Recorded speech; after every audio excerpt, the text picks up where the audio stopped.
Hello, everyone. Welcome to the webinar, Risk and Criticality, Innovating for Raw Materials Security. My name is Jianchen Yu, Senior Director here at Lux, and I will be moderating today's session. Presenting today is my colleague, Ian Reinhardt, Associate Research Director here at Lux. Now, throughout the webinar, you can type any questions you have in the questions box on your screen. Time permitting, we will answer all the questions that we can. In the event we are not able to answer your question, please do not hesitate to email it to questions@luxresearchinc.com, and we will get back to you shortly. Now, if at any point you experience technical difficulties, such as a frozen screen, simply refresh your browser and check that your internet connection is strong. Now let's jump into the presentation. Over to you, Ian. Thank you, Yancheng. The task of navigating scarcity is daunting, and with ongoing disruptions to global trade, it seems more difficult than ever. But the history of shortages is also the history of innovation. So before I get into our latest research, I want to take you back in time to talk about a critical raw material, and that's whale oil. In the 1800s, burning whale oil in lamps was a common form of illumination, along with candles. And whaling fleets went around the world through the seven seas to hunt whales and process the oil into whale oil. But the more that they hunted, the more that these stocks went into decline, and the whaling fleets became less profitable and less efficient. And at the same time, innovators were looking at natural hydrocarbons as a potential replacement to whale oil in lamps, and these escalated through the mid-1800s. And then towards the end of the 1800s, as whaling really went into decline, petroleum production and kerosene took over.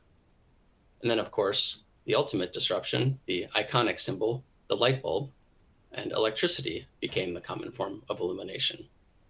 So in this case, of a critical raw material, it was innovations that resolved the shortage. So as I go through the talk today, I want to pose a question for you to consider. Are you hunting whales, or are you working on a light bulb? In my talk today, I'll first set the scene with important context about the economic and policy landscape. Then I'll explain Lux's raw materials criticality framework, the methodology, how it works, and more importantly, what you can learn from it. Then we'll do a deep dive into 4 innovation strategies that can help you put this concept into practice. So first, the context. When we talk about critical raw materials, the topic that tends to dominate conversation is critical minerals. And as you can see from the chart on the right, the concentration of production is really, these supply chains are heavily concentrated in just a few countries. In many cases, the top 3 producing countries account for 80% or 90% of world production. And it's not just the raw material, the refining stage as well is highly concentrated. You see these orange diamonds that are overlaid on the bars. That's the percentage of refining that occurs in China. So the refining stage is also highly concentrated. For global corporations, accessing critical raw materials is not getting easier. Countries are returning to old ways of thinking. It's hard power, realpolitik, no longer the trend toward efficient, low-friction global markets. Using natural resources for political and economic leverage is the phase of the day. And all this creates problems for the private sector, for manufacturers. The nickel supply chain is a very clear example of this. In 2020, Indonesia banned the export of raw nickel ore so that they could take advantage of their strong production and force businesses to move their refining capacity onshore. And this was highly successful. Indonesia has edged out higher cost locations like Australia that just can't compete on price. And now Indonesia controls about 50% of the world market for nickel. And the government's looking to promote this policy further into downstream industries like EV battery manufacturing. But as you saw from the chart, the really big player here is China. Even in the supply chains where China is not the top producer of the raw material, 50% or 70% of the refining takes place there. And in overseas supply chains, all that new nickel refining capacity in Indonesia, who do you think is building those plants? It's Chinese companies. So in the ongoing trade conflict with the United States and in the past with Japan, China has banned the export of rare earth minerals as a means of economic leverage. But it's not just raw materials. Recently, China has also halted exports of extraction and refining technology. This somewhat odd substance you see in the picture is a lithium adsorbent used in lithium extraction. China banned the exports of lithium adsorbents in January. Now, to be clear, I don't want to villainize China. I don't think they have an evil agenda. They're just playing the game, and they're playing a strong hand. This is the context in which you must operate, and that's why you need a framework. So I'm pleased to share with you today Lux's raw materials criticality framework. Let me explain to you how it works. When you use this method, you're going to look at a particular system or component or a product and chart the key material inputs to that. So each of the dots you see here, like silicon, aluminum, copper, these are the inputs to solar photovoltaic power, so solar PV. This is the chart for solar PV. On the vertical axis, you see a measure of supply risk, which you might think of as volatility. And then on the horizontal axis, criticality, which looks at the balance of supply and demand. So let me break it down for you. Supply risk.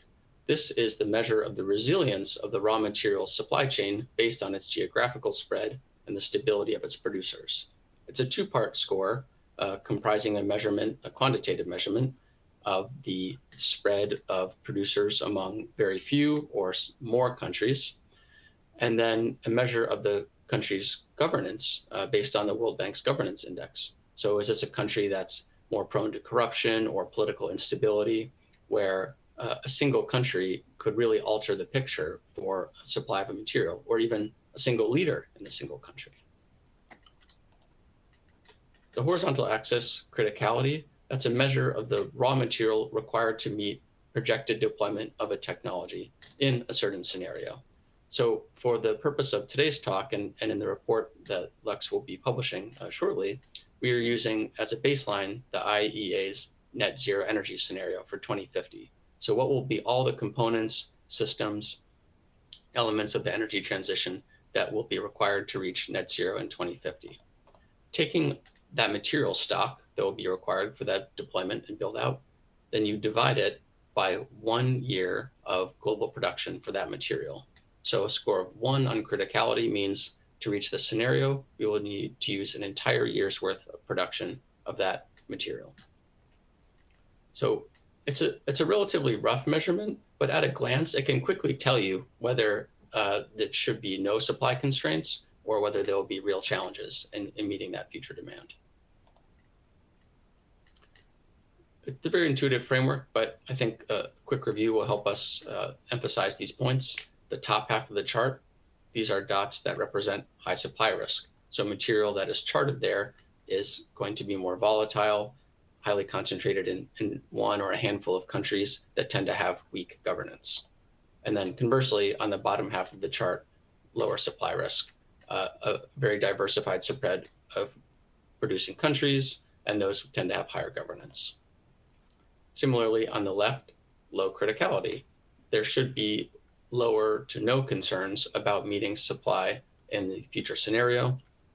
The requirement does not exceed 1 year's worth of global production. However, on the right, and especially when you get into higher numbers, 5, 10, and beyond, that raises concerns about the criticality, where future demand simply just may not be able to be met by the supply. And being good analysts, break it down into quadrants for you and give a headline, a bumper sticker of sorts that just quickly summarizes the scenario for materials plotted in that quadrant. On the top left, it's supply volatility. Bottom left, long-term stability. Top right, growth limitations. And then lower right, impending shortages. But what does that tell us? We need to turn the framework into action. So for the next part, I'll go through 4 innovation strategies that can help you in your role think about how to mitigate risk and put your company's growth on a foundation of resilience. Okay, so let's look at the first one. Or excuse me, before we get into them, a quick review of how the the process can work when you're plotting your products on the chart. First, you'll look at the location of dots and understand where is there a concentration, where are the key materials plotted. And then that will generally organically lead you to one or more of these 4 innovation strategies that I'm going to describe. You'll notice that there's not an arrow going from one quadrant to a certain strategy, but rather a broad approach, because these strategies correlate with certain quadrants, but it's not a one-to-one mapping. The reality is that a particular strategy may work well for multiple quadrants and multiple types of raw materials. So you need to first examine the chart in question and understand the best approach or approaches. So let's do that. For the first example, we're looking at solid oxide electrolyzers. This is one of the several types of electrolyzers that is being used to produce green hydrogen. Now, all of these materials have relatively low criticality scores. That's good. And many of them are in the lower left. But you'll notice that silicon, yttrium, lanthanum lie above the center line in the quadrant of supply volatility. The production of these materials is concentrated in just a handful of countries where governance may be lower. So your supply chain will be at risk of unpredictable disruptions. Now, the operations group can stockpile the material. Sure, that's a good start, but what can you do in the innovation function to mitigate this risk in the coming decade? One approach is develop novel sources, innovations that can supply critical raw materials from wastes or untapped resources. And I think the clearest and most obvious near-term opportunity here is in extracting high-value minerals from waste or industrial byproducts. The picture on the left shows a pilot plant in Australia that's scaling up a system to extract magnesium from coal fly ash, the residue of power plants. The second example, deep sea mining, it may seem a little bit far out, but I think that's exactly the type of high-risk, high-reward bet that companies need to take periodically. It's well known that there are trillions of dollars of critical minerals on the seafloor, many in these potato-sized nodules, but it's both a policy and technical challenge. Currently, there are policy limitations on commercial exploitation, and that's largely due to the very well-founded concerns about environmental damage to this fragile ecosystem. So this could be an opportunity for technical innovation. Can you combine the latest advances in AI, robotics, undersea vehicles to develop a system that very carefully and precisely, without damage to the environment, is extracting these nodules? I think that's a really interesting opportunity. Then on the right, an even more exotic approach, phytomining. That's engineering plants to extract minerals from the soil in say, areas with a high nickel concentration in the surface layer. Then you harvest the plants and consolidate the mineral in bulk. It seems a little bit crazy, but the startup Genomines just raised $5 million to further develop this approach. So it could be worth monitoring. Now, as I said earlier, we can use the examples from history to inspire us to show how this type of innovation has worked before. So the first flashback is about aluminum. In the 1800s, as manufacturers began to appreciate the great properties of aluminum, it became extremely precious. And that's because the only source at the time was the mineral cryolite, which was extracted in Greenland. And aluminum became more precious than gold. But then, through innovation, the Hall-Héroult process became possible to extract alumina from bauxite, a very common resource. And then, with bauxite reserves all around us, aluminum became one of the most common materials in the world today. Okay, let's look at the next example. Alkaline electrolyzers, another way to produce green hydrogen. But here you have only silicon over the line, and then the rest of the key material inputs in the lower left. This is the happy place. But that doesn't mean you can take a nap. There are still opportunities here. And that's why we highlight material optimization. How can you get more value with less material? Often it's the catalysts that are the main need for the most scarce materials, especially rare earths like iridium. And we've been talking to quite a few material informatics companies that are really focused on this problem. For example, you see here product from Matic, which is developing a lab on a chip approach to very quickly discover and test different catalysts that could be iridium free or have much lower loading of iridium, thereby bypassing that concern. In the middle, I'm taking an example from the food and beverage industry. This zoomed in image you see, those are tiny sugar crystals. And you'll no doubt notice the bubbles inside them. Scientists at Nestle developed a way to produce sugar that's aerated so that the tongue tastes equivalent amount of sugar, but the body ingests about 30% less. So you're getting the same function with less material. And in this case, it's also better for your health. Could you apply the same principle to your products? Then on the right, thin film deposition, relatively mature technology, but one that still has potential to be applied to more cases and more products. Turning back the clock, the mandate for catalytic converters on cars had a welcome impact on air quality in the middle of last century, but as it rolled out, it created a major supply-demand crunch for platinum. Companies eventually solved that challenge through R&D, developing blended catalysts that replaced platinum to a large extent with palladium and rhodium. Great. Now for the scary corner. This is the chart of NMC batteries. This is a type of lithium-ion battery that has a high quantity of nickel, manganese, and cobalt.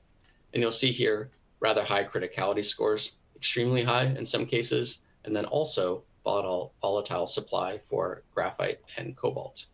Cobalt practically defines the top right corner of the chart here. There's really only one supplying country, and there's very low governance. So what can you do about it? Well, we recommend the strategy of alternative materials, innovations that can functionally replace a material. I'd highlight alternative chemistries. Lux has published a robust body of work, especially on alternative EV battery chemistries, but that's not the only case where that applies. This picture here on the left is the startup Niron Magnetics that's developing permanent magnets that do not contain rare earth elements. Synthetic replacement. Can you produce a materially similar product through another production pathway? The example I've pulled here, a little bit out of the box, bio-based concrete. These are a variety of startups are working on approaches using either microalgae or bacterial production to produce a material that has the equivalent strength and durability of concrete, but using a totally different supply chain. So this is a way to synthesize the material that may avoid some material risks. And then on the right, steer clear. Just don't do it. This may seem like a fairly obvious recommendation, but I think there are some layers here that are worth exploring. So for this product in question, NMC batteries, we're already seeing producers start to wind down those product lines. And it seems clear at this point that they're unlikely to occupy the position projected by the IEA in that net zero energy scenario. There will be other ways to achieve that. But what if you're supplying, say, cell packs or electronics for NMC batteries? Then your company's caught out. So it can also be quite valuable to use this framework to plot your customers' products so that you understand the material challenges they're facing and can stay one step ahead as you develop your own product portfolio. Because within a certain category, say batteries or electrolyzers, winners and losers over time will shift, of course, the market structure and even material demand in that sector. Looking at history for inspiration, perhaps one of the most iconic examples of a synthesized product is rubber. Up until World War II, about 85% of all rubber products were made from natural rubber. You can see here a picture of a rubber plantation. But when Japan cut off the United States supply from Southeast Asia, that kicked a national R&D effort into overdrive. And very quickly, scientists were able to discover a synthetic pathway, the styrene butadiene synthetic rubber that we know today and is extremely common in the market. So let's look at our fourth example, going back to solar photovoltaic, solar PV. You can see here silicon in the top right, many materials placed in the lower right. And then you may also notice a couple of commodity materials, steel and concrete in the center.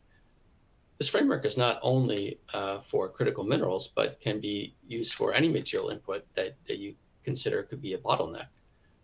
Through the post-pandemic period, especially 2021, 2022, as economies were opening up and economic activity was resuming, we heard very often our conversations with startup CEOs and innovators scaling up pilot projects that the real challenge was they just couldn't get the basic materials, the ducts, the pipes, the wires to build these new facilities. So in certain products or systems that have a large infrastructure requirement, things like steel and concrete could potentially be supply concerns. Okay, so what can you do in a situation like this? Well, the strategy we recommend, recycling and circularity. How can you get the most out of the resources that are already in circulation in the economy, maximize the recovery of those products for future products? On the left, a very obvious approach would be novel recycling technology. Now, this is there's more upside here for technologies like EV battery recycling and rare earth element recycling that are still immature, where those supply chains are being developed as we speak. The picture here is a British university scaling up a novel rare earth element recycling process. In the center, this is a concept that seems relatively simple and there's real payoff here, but it can be tricky to put into practice, and that's redesigning your products for circularity. This image is from a BMW concept car that has a threaded wire assembly for the seat instead of adhesives. So at the end of life, you just pull out the wire and the various materials, the metals, the polymers, the textiles separate cleanly, facilitating complete recovery. To reuse and recycle the materials in your products, rethink the attachments and use more mono-material pieces. And third, business model innovation can play a huge role in creating value. In so many cases, it's the collection step that's the most difficult. Can you create a consortium with the right incentives to develop efficient logistics among the partner organizations that will gather and centralize materials for recycling? The visual here is a partnership from Solvay for EV battery recycling. And we can easily take these circular approaches for granted, but thinking back to the middle of the 20th century, it wasn't until then that the electric arc furnace was invented and steel recycling became commonplace. Up until that point, pretty much all steel production was primary production. And it's hard to imagine how we could have achieved the current level of economic growth without being able to efficiently recycle steel. So can your company pioneer the same type of breakthrough innovation that becomes a foundation of modern economies? Great, so we've looked at all the 4 strategies which derive from the analysis of the raw materials criticality framework. The location of the dots and the materials in our products leads us to emphasize one or more of the 4 strategies, depending on whether we're concerned more about supply volatility or expected shortages or both. Now, these aren't mutually exclusive, and you can pick and choose elements of each. It's a toolkit. The key point is to understand your critical raw materials and to minimize the risk. Because when you carry out the right strategy, you put your growth on a foundation of resilience, and that's the shared goal. So I'll finish today by reviewing a few key points from the presentation. First and foremost, use the strategies and approaches I've outlined to build resilience. The right investments, R&D projects, and partnerships will address the supply risks that you face. Second, it's not only the more exotic materials that can be bottlenecks. As I mentioned, commodity materials, base metals, steel, concrete can become problems or even have high criticality scores depending on the requirements for your projects. And third, monitor the shifts in demand and within a particular way of solving a problem. If there are multiple systems that can deliver the same product, so we saw through electrolyzers, there are several different types of electrolyzers for producing green hydrogen. The shakeout of winners and losers in that category will determine market demand and will also help you project where you should be making your own product investments. So that wraps up my prepared remarks. Thank you very much, and I look forward to taking your questions.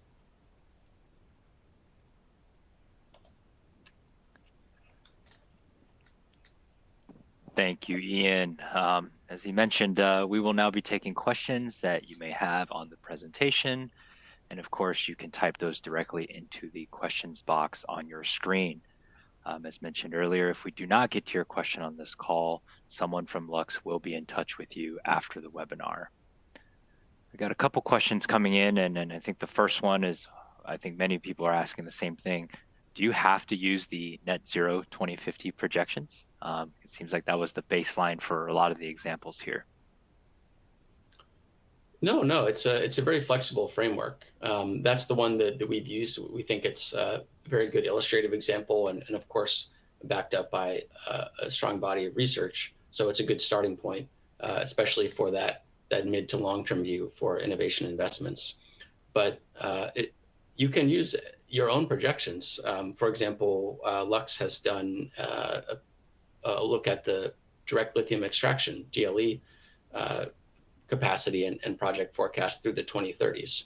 So if you want to think about, okay, what's the future for lithium extraction, you can use that forecast or another one to understand which type of rock or brine this is coming from and which type of systems will be used in DLE, and then model those out one by one to know what type of inputs will be required to make this a reality. And then you can understand from that forecast what could be some challenges or risks in the scale up of DLE around the world.